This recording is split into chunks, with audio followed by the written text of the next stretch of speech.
We rely on the police. They're supposed to protect and serve. They're meant to uphold the law, not operate above it. But what happens when the very people sworn to safeguard our communities become the source of our fear? This isn't about a few bad apples. It's about a system that often allows misconduct to fester. From excessive force to racial profiling, the abuse of power by police erodes public trust and jeopardizes the very fabric of a just society. It's a betrayal of our values, a stain on the American conscience. The stories are sadly familiar. Unarmed civilians, disproportionately people of color, met with brutality. Lives lost, futures shattered, communities left traumatized.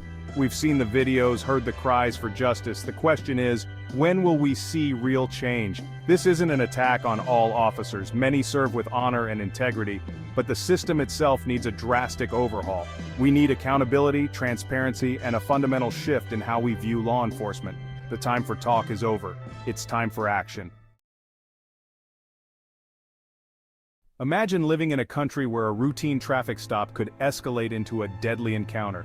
Sadly, for many Americans, this is a terrifying reality. Police brutality isn't just a problem, it's an epidemic. The statistics are damning. Black Americans are 3 times more likely to be killed by police than white Americans. Latinx individuals are also disproportionately targeted. These aren't just numbers, they represent real people, real families, real tragedies. But it's not just about physical violence. It's about the daily indignities, the harassment, the feeling of being constantly watched and suspected.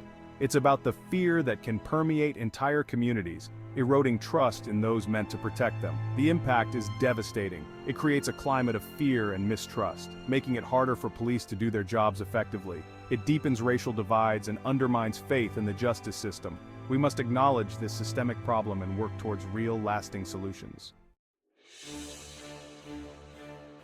In a tense situation, a police officer's actions can mean the difference between life and death. Escalation often leads to violence, while de-escalation can defuse a situation and save lives. The force continuum is a model used to guide officers in their use of force. It outlines a range of options, from verbal commands to deadly force, with each level corresponding to the level of resistance encountered. However, the force continuum is often misapplied. Officers may resort to excessive force too quickly, skipping over de-escalation techniques. This can be due to a lack of training, implicit bias, or a culture that prioritizes control over compassion. De-escalation tactics, on the other hand, emphasize communication, empathy, and understanding. They aim to reduce tension, build rapport, and resolve situations peacefully. This approach requires training, patience, and a willingness to see the humanity in every individual, even those in crisis. Section 4. Truth or consequences. The slippery slope of false confessions. We've all seen the movies. A suspect breaks down under intense interrogation, confessing to a crime they didn't commit. Shockingly, this Hollywood trope is a disturbing reality within our justice system. Police officers are trained to elicit confessions, but sometimes the pressure to close a case, coupled with a win-at-all-costs mentality, can lead to unethical and even illegal tactics. Coercion, manipulation, and outright lies become tools of the trade. Suspects, especially those who are vulnerable or lacking legal representation, may confess just to escape the pressure cooker of interrogation. The consequences are dire. Innocent people end up behind bars, while the real perpetrators remain free. False confessions erode public trust in law enforcement and undermine the very foundation of our justice system. Section 5. Presumed guilty, eroding the cornerstone of justice. Innocent until proven guilty. It's a cornerstone of American jurisprudence, a principle that safeguards our liberties. Yet, in practice, this presumption of innocence is often eroded, particularly for marginalized communities. The reality is that for many, especially people of color, interactions with law enforcement begin with suspicion, not respect. They're often treated as guilty until proven innocent, subject to racial profiling, stop and frisk searches, and excessive surveillance.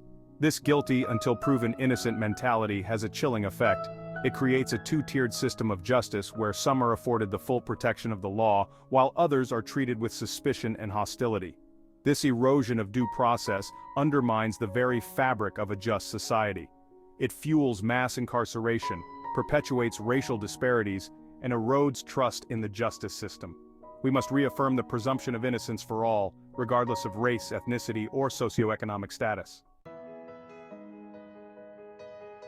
We must reaffirm the presumption of innocence for all, regardless of race, ethnicity, or socioeconomic status.